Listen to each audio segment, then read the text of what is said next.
Ғашық әңгіме.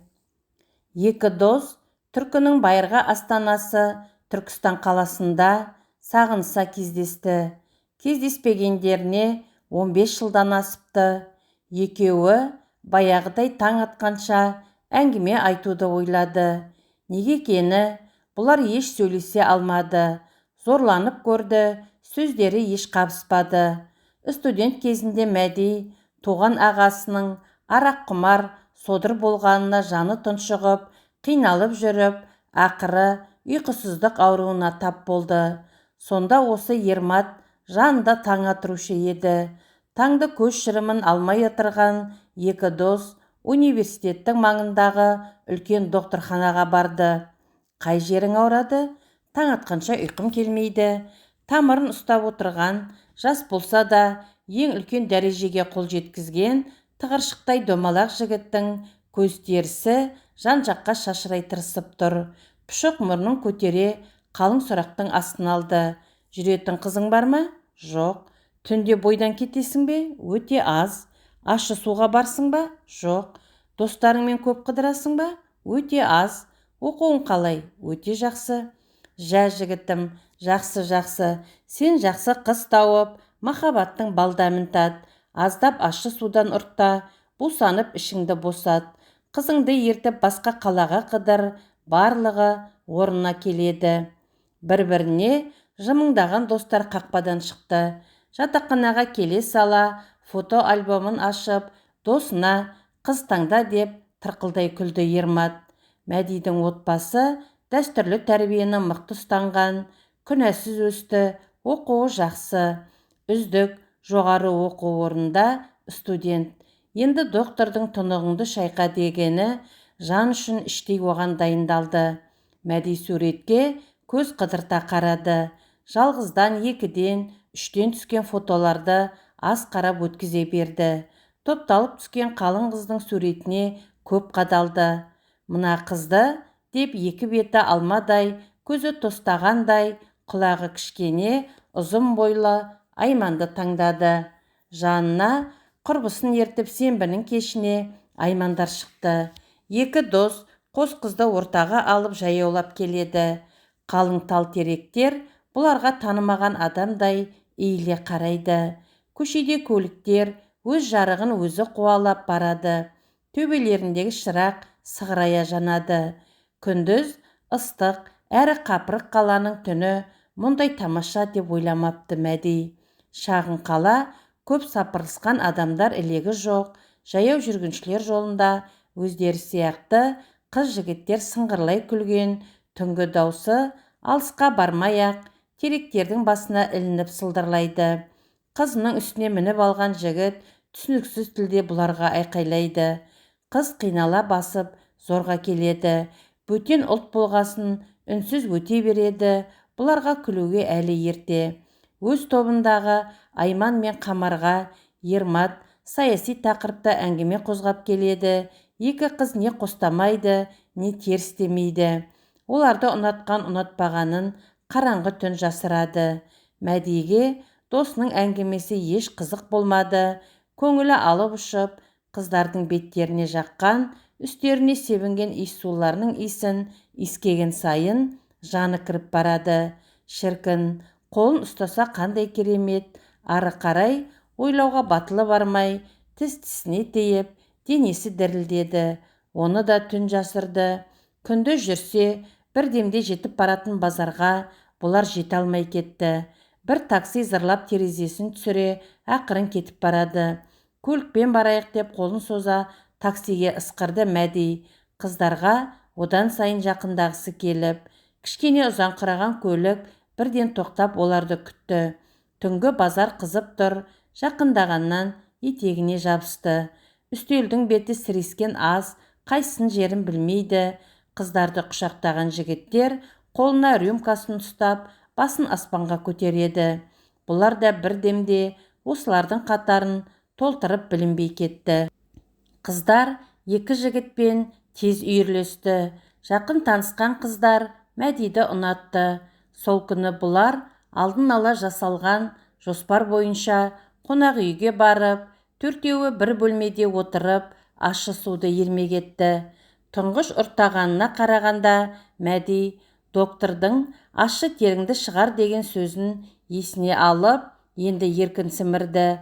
Таң алдында 2 бөлмеге бөлінді. Мәди алғаш рет қыз қолын ұстады. Шалбарының іші лезде өздігінен былжырап суға бөкті. Ары қарай қыз да жолатар емес. Мәдидің де бар шаруасы осымен бітті. Солай ұйқысы қалпына келіп, ауруынан айыққан еді. Оқуларын бітіріп, жұмысқа тұрған соңда бірінің үйіне бірі қонаққа барып, таңға дейін әңгіме ағытушы еді. Кездеспей тұрғанда анан айтам, мынан айтам деп, ішіне тонналап жинап жүрген әңгімелері мүлде ауыздарынан шықпады. Екеуінде бүгінде еш ортақ әңгіме жоқ. Адам 6 айда мүлде басқа адам болады екен. Мәди ақша қуып, нарыққа мықтап бейімделіп, заттық байлықтан бақыт іздеп жүрсе, Ермат рухани байлықтан бақыт іздеп жүр. Амалсыз дөңкейіп ұйықтады. Ермат досын таңғы шайдан соң Орта Азияның тұнып тұрған тарихы Хазіреті Қожа Ахмет Яссауи кесенесіне ертіп барды. Алып кесене шала бітіп, ағаштары арсайып көзге сүреңсіз көрініп тұрса да, паңдана аспанға бой созады. Басқа еш жерде жоқ майда самал екі достың маңдайынан ақырын өбеді. Исі қазақтың рухына айналып үлгерген алып кесене көкке ұшып, қайта қонып тұрғандай көрінді Ерматтың көзіне. Құрма ағашының астындағы орындыққа отырып, аруақтарға құран бағыштап, бет сипады. Кесене айналасы әмәнда адамдарға толы. Ақ сары қоңқақ мұрын, кәрі құрлық, адамдарды да шығыстың қара қошқыл, ат жақты қоңқақ мұрында қысық көз, пұшық мұрын Қытай мен Жапонда осы арадан табылады. Суретке түсіріп, әулиенің жердің астында 63 жыл өмір сүргенін таңғала айтысады. Ерматтың құлағына бөлек бір әуен естілді.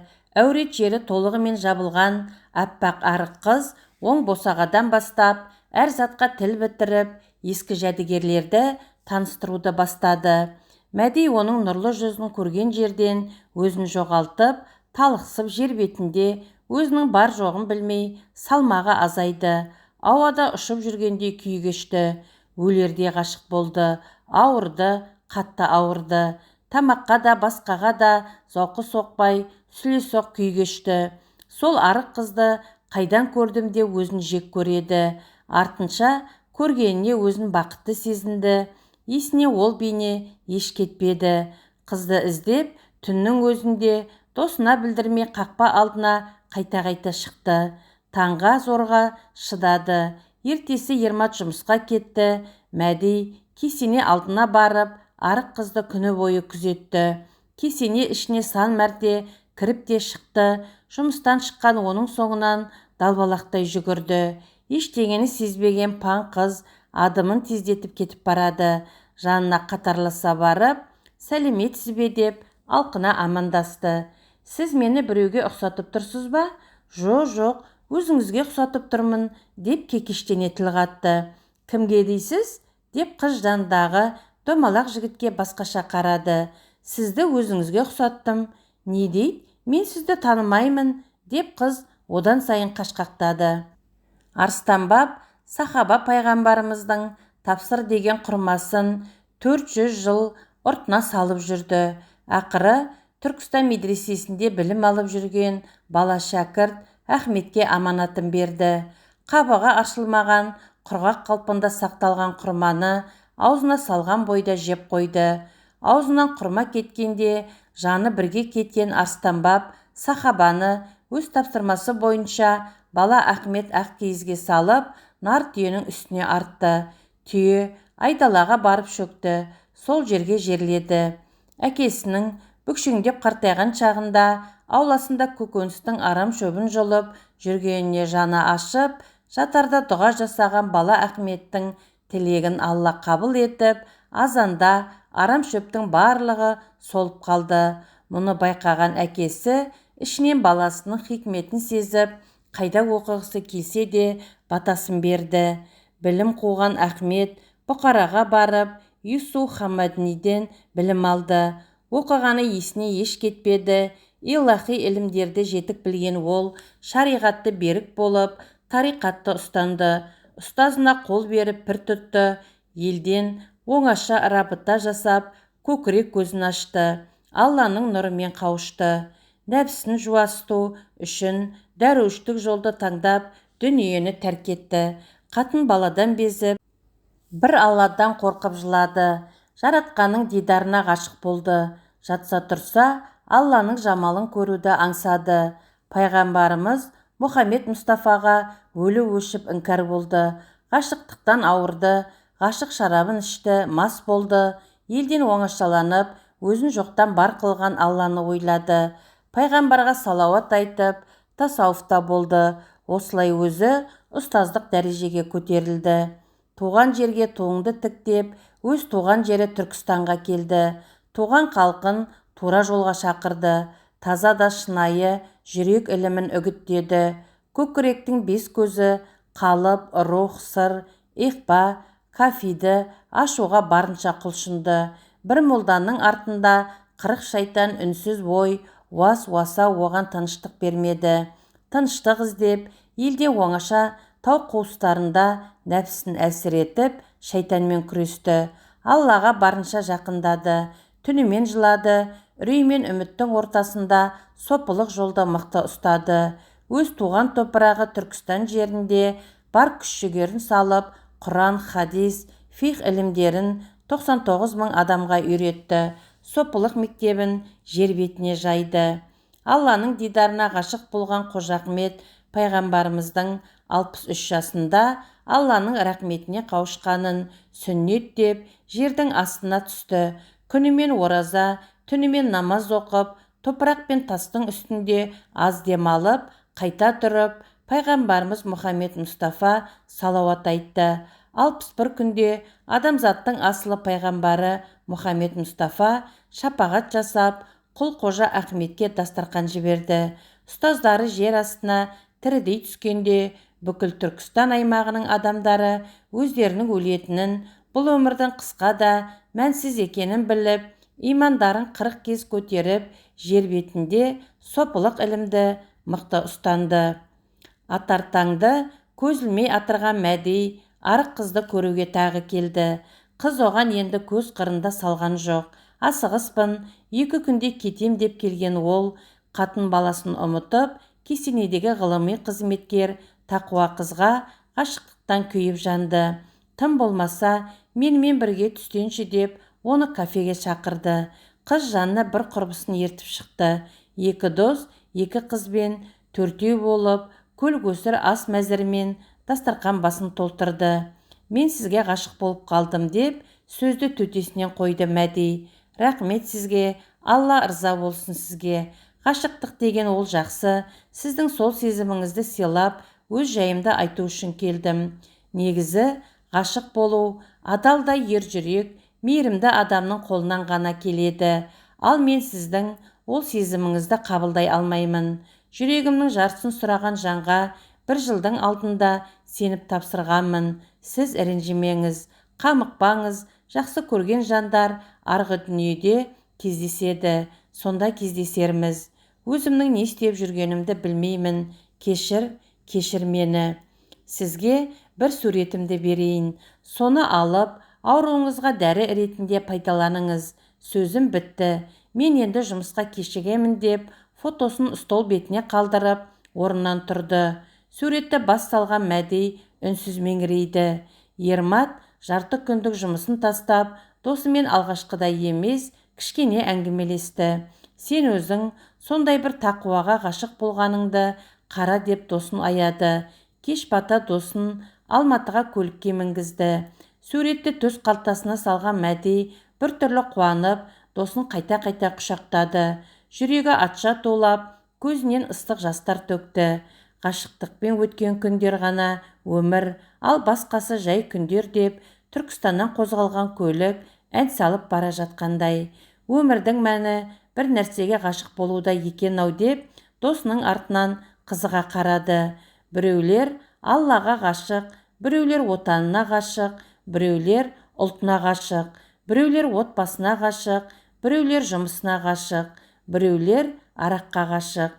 Қазіргі жастар ел алдауға асық деп Ермат өзімен өзі күбірлеп келеді. Қазақ табиғатына имам ілімін бейімдеп, Сырдарияның бойында ұзақ сырласты.